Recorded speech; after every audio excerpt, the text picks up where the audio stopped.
ഹരേ കൃഷ്ണ. പലപ്പോഴും നമുക്ക് ഭഗവാനെ അറിയാതെയും ഭഗവാന്റെ അനുഗ്രഹം കിട്ടാതെ പോവാനും ഒരു കാരണമുണ്ട്.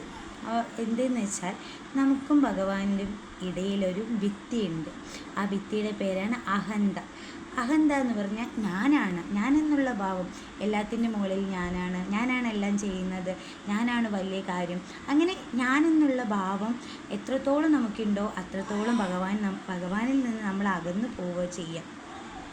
ഭഗവാനെ നമുക്ക് കാണാൻ പറ്റില്ല. ഈ അഹന്ത എന്നുള്ള വ്യക്തി ഉള്ളിടത്തോളം കാലം നമുക്ക് ഭഗവാനെ അറിയാനോ ഭഗവാനെ കാണാനോ ഉൾക്കൊള്ളാനോ കഴിയില്ല.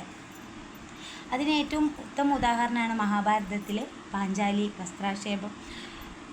ദുശാസനൻ പാഞ്ചാലിയുടെ വസ്ത്രം അഴിച്ചു മാറ്റുമ്പോൾ കുറേയൊക്കെ തൻ്റെ ശക്തിയിൽ വിശ്വസിച്ചിട്ട് പാഞ്ചാലി തൻ്റെ ശക്തിയിൽ വിശ്വസിച്ചിട്ട് പല്ലുകൊണ്ടൊക്കെ സാരീനെ ഇങ്ങനെ പിടിച്ച് സാരിയുടെ അറ്റം വരെ പല്ലുകൊണ്ട് പിടിച്ചിട്ട് തൻ്റെ ശക്തിക്ക് തൻ്റെ ഈ നാണക്കേടിൽ നിന്ന് എനിക്ക് തന്നെ എന്നെ രക്ഷിക്കാൻ പറ്റും എന്നുള്ള അഹന്ത കൊണ്ട് പല്ലിൽ വരെ ആ സാരിയുടെ തുമ്പ് പിടിച്ചു നിന്നു. അവസാനം തന്നെക്കൊണ്ട് ഇത് സാധിക്കില്ല, എൻ്റെ ശക്തിയെല്ലാം ചോർന്നു പോയിരിക്കണം, ഇനി എൻ്റെ ശക്തി കൊണ്ട് എനിക്കിനി എൻ്റെ ആത്മാഭിമാനം സംരക്ഷിക്കാൻ പറ്റില്ല എന്നറിഞ്ഞ് ഇനി ഇത് ഭഗവാനെ സമർപ്പിക്കേ വഴിയുള്ളൂ എന്ന് പറഞ്ഞിട്ടാണ് ലാസ്റ്റ് ഭഗവാനെ വിളിക്കുന്നത് ഗോവിന്ദ എന്നും പറഞ്ഞ് കരഞ്ഞിട്ട്. അതുവരെ തൻ്റെ ശക്തിയിൽ തൻ്റെ അഹന്തയിൽ ഇതിൽ നിന്ന് എന്നെ രക്ഷിക്കാൻ പറ്റും, ഈശ്വരൻ്റെ ആവശ്യമില്ല എന്ന് ചിന്തിച്ചിട്ടാണോ അല്ലെങ്കിൽ താൻ എന്നുള്ള ആ അഹന്ത ഉള്ളത് കൊണ്ടോ ഒരുപാട് സമയം പരിശ്രമിച്ചു സ്വയം ആ വസ്ത്രാക്ഷേപത്തിൽ നിന്ന് രക്ഷപ്പെടാൻ കുറേ ശ്രമിച്ചതിന് ശേഷം പറ്റില്ല എന്ന് പൂർണ്ണ ബോധ്യം വന്നതിന് ശേഷമാണ് പാഞ്ചാലി എന്ത് ചെയ്യുന്നത്, ഭഗവാനെ വിളിക്കുന്നത്, കൃഷ്ണ എന്ന് വിളിക്കുന്നത്. അങ്ങനെ ഭഗവാൻ വന്നു പാഞ്ചാലിയെ ആ അപമാനത്തിൽ നിന്ന്, വസ്ത്രാക്ഷേപത്തിൽ നിന്ന് വസ്ത്രം കൊടുത്ത് രക്ഷിച്ചു. ഭഗവാൻ എടുത്ത അവതാരം വസ്ത്രാവതാരമാണ്.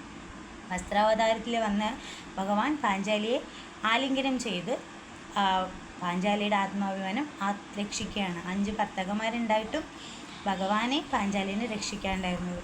അപ്പോൾ പറഞ്ഞു വരുന്നത് എന്താണെന്ന് വെച്ചാൽ ഈ ആത്മാഭിമാനം, ഞാനെന്നുള്ള ബോധം, അഹന്ത ഇതുള്ളിടത്തോളം കാലം ഭഗവാനെ അറിയാൻ സാധിക്കില്ല, ഭഗവാന്റെ അനുഗ്രഹവും നമുക്ക് അറിയാൻ സാധിക്കില്ല. നമ്മൾക്ക് എത്ര ഭാഗ്യമുള്ളവരാണെന്ന് പറയും. ഒന്ന് ഈ ക്യാൻസർ സെൻറ്ററിലൊക്കെ പോയി നോക്കിയാൽ എത്രയോ ഭാഗ്യം, നമ്മൾ സുഹൃതം ചെയ്ത ജന്മങ്ങളാണ് ഞാനും നിങ്ങളൊക്കെ. എത്രയോ വൈകല്യമുള്ള കുട്ടികളുണ്ട്, അവരെ നോക്കുന്ന അമ്മമാരുണ്ട്. നമുക്കൊക്കെ ദൈവം നല്ല കണ്ണ്, നല്ല മൂക്ക്, നല്ല ചെവി, കേൾക്കാനുള്ള കേൾവി ശക്തി, കാണാനുള്ള കാഴ്ചശക്തി, സംസാരശേഷിയില്ലാത്ത എത്ര മക്കളുണ്ട് എന്ന് പറയും. അപ്പം നമ്മൾ അവരെയൊക്കെ കാണുമ്പോൾ നമുക്കൊക്കെ ഭഗവാൻ തന്നിരിക്കുന്ന ആ അനുഗ്രഹം എത്രത്തോളം ഉണ്ട് എന്ന് മനസ്സിലാവും. അപ്പോൾ എല്ലാവരും ഞാനെന്നുള്ള ഭാവം കളഞ്ഞ് അഹന്ത വിടഞ്ഞ് പൂർണ്ണമായിട്ട് സർവ്വതും ഭഗവാനെ സമർപ്പിക്കുക. ഭഗവാനെ ആ അഹന്ത മാറണമെങ്കിൽ നിത്യേനയുള്ള നാമജപം തന്നെ വേണ്ടി വരും. ഒരുപാട് വലിയ വലിയ മന്ത്രങ്ങളൊന്നും വേണ്ട. ഹരേ കൃഷ്ണ എന്ന മന്ത്രം തന്നെ ഒരു ദിവസം 108 തവണ ജപിച്ചാൽ ഭഗവാനെ അറിയാൻ അത് തന്നെ മതിയാവും. അപ്പോൾ അതെല്ലാം എല്ലാവരും നാമം ജപിച്ച് ഭഗവാനെ അറിയുക. ഭഗവാന്റെ അനുഗ്രഹം എല്ലാവർക്കും കിട്ടട്ടെ. എല്ലാവരുടെയും എൻ്റെയും നിങ്ങളുടെയൊക്കെ അഹന്ത പൂർണ്ണമായിട്ട് മാറാൻ ഭഗവാൻ അനുഗ്രഹിക്കട്ടെ. സർവം ജയ ശ്രീ രാധാകൃഷ്ണാർപ്പണമസ്തു. ഹരേ കൃഷ്ണ.